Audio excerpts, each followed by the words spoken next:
अनि हो त्यस्तो एउटा माने अद्भुत विलक्षण सुन्दर राजमार्ग प्रशस्त गर्ने आण्डालको राज त्यसो हुनाले उहाँले त्यो गरेको कदीय पुरस्कारेण प्राप्ति अभावे होइन महाभागवतहरूलाई आचार्यहरूलाई गुरुहरूलाई अगाडि लाएर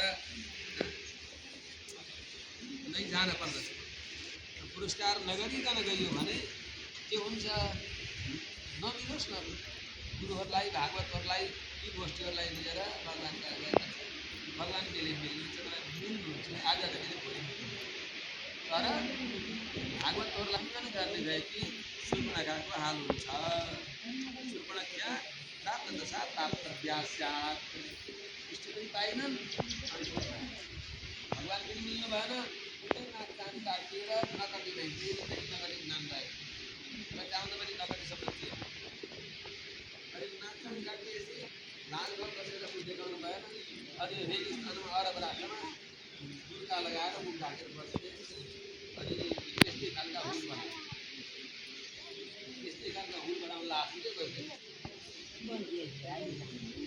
नाक काटिया छ अब त्यसले के गरे त अहिले मान्छेले काटिदियो नाक काट्यो भने त्यसले के गर्छ भने नाक काट्यो भने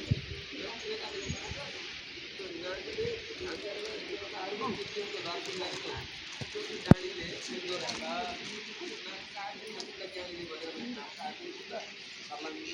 देख्नुहुन्छ भनेर लाउँछ टोले मान्छेले पतायो हो त सबै देखेर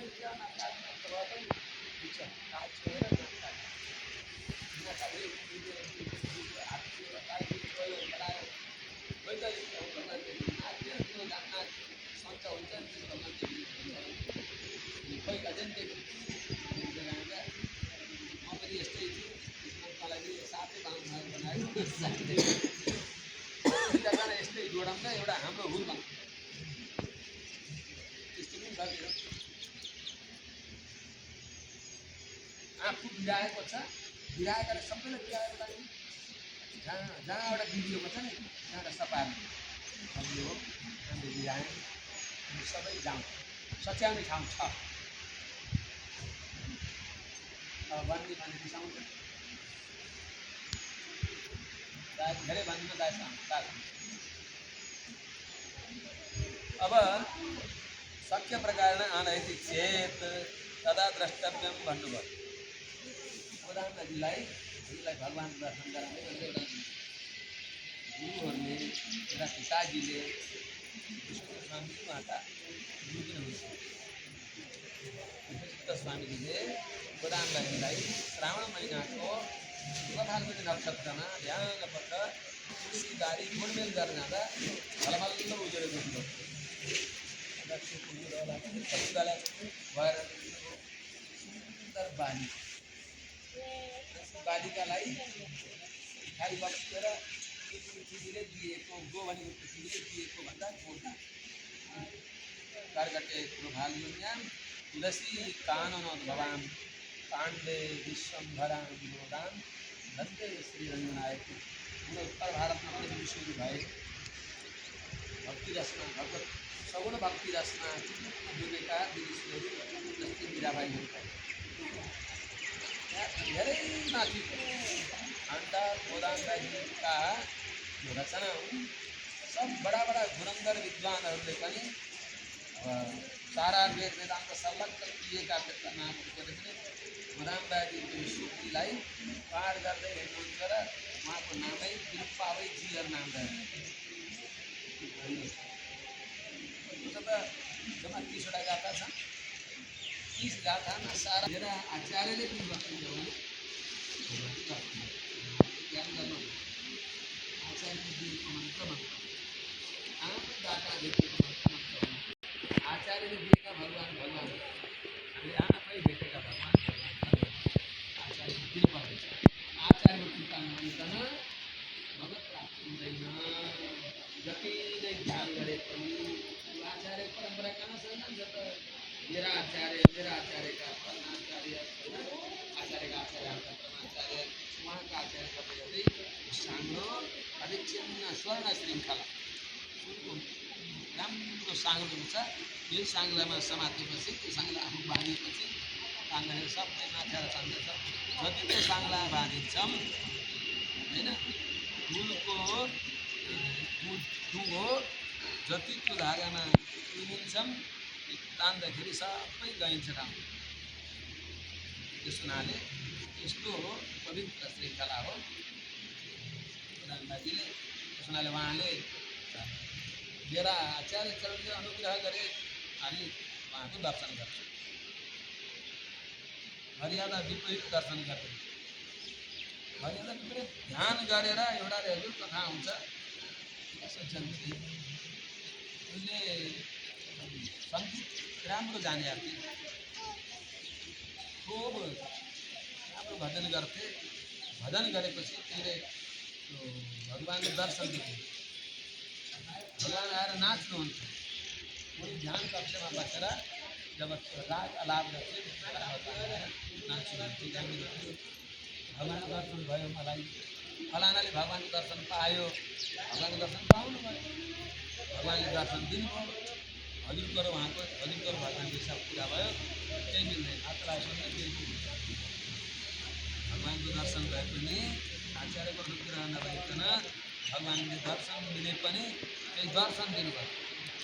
अब उनलाई थियो तिनलाई अहङ्कार दिएको छ भगवान्को दर्शन पायो। आउने जाने गर्थे बाटामा कावेरी नदीमा एउटा महात्मा अद्भुत सन्त बगरमा यसो पार लाग्थ्यो बस्दा। अनि उहाँले महात्माहरूले सुनेको छ भने भगवान्को दर्शन पाइरहेको हुन्छ। हजुरले भजन सङ्कीर्तन गरेपछि भगवान्ले आएर दर्शन दिएको सुन्छ। के भयो होइन नरिसाइबक्सियोस् गएर भगवान्सँग भन्ने त्यो बगेरा लडेको एउटा जोगी छ, त्यो जोगीलाई भगवान् कहिले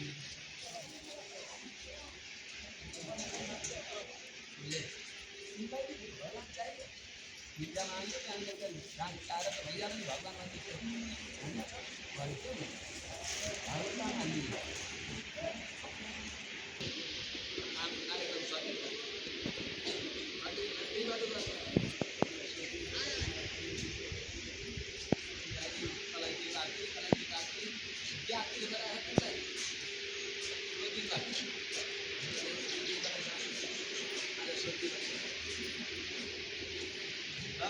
धेरै समुद्र आए गाए गाए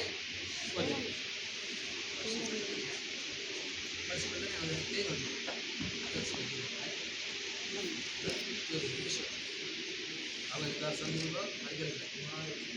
अनि यस चौथो दिन पनि आउँदा के भनौँ त्यति भने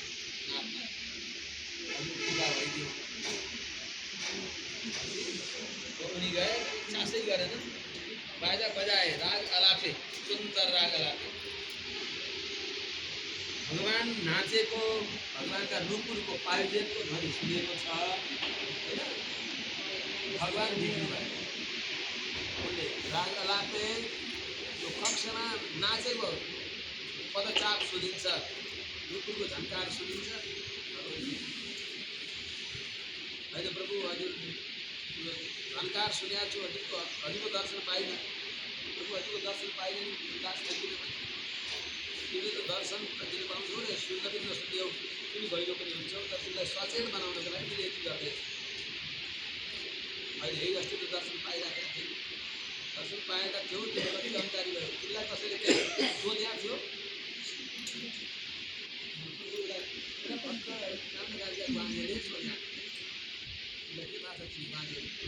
कसैलाई तिरस्कार नगर्नु, सबैमा भगवान् यता एउटा सामान्य गमारका रूपमा भगवान् आउनुहुन्छ कि बडे प्रेम से मिलना प्यारे दुनिया में इंसान रे क्या जाने किस देश में बाबा मिल जाए भगवान्। सुनाले उहाँले सोधेको तिमीले त्यही आएर मलाई भन्यौ एउटा महात्माले सोधेको त्यही भनेर तिमीले त्यो अनागाजको अपचार गरेकोले तिम्रो पापले गर्दा तिम्रो आँखा बन्द हुन लाग्छ। अब तिम्रो कान के बन्द हुन्छ।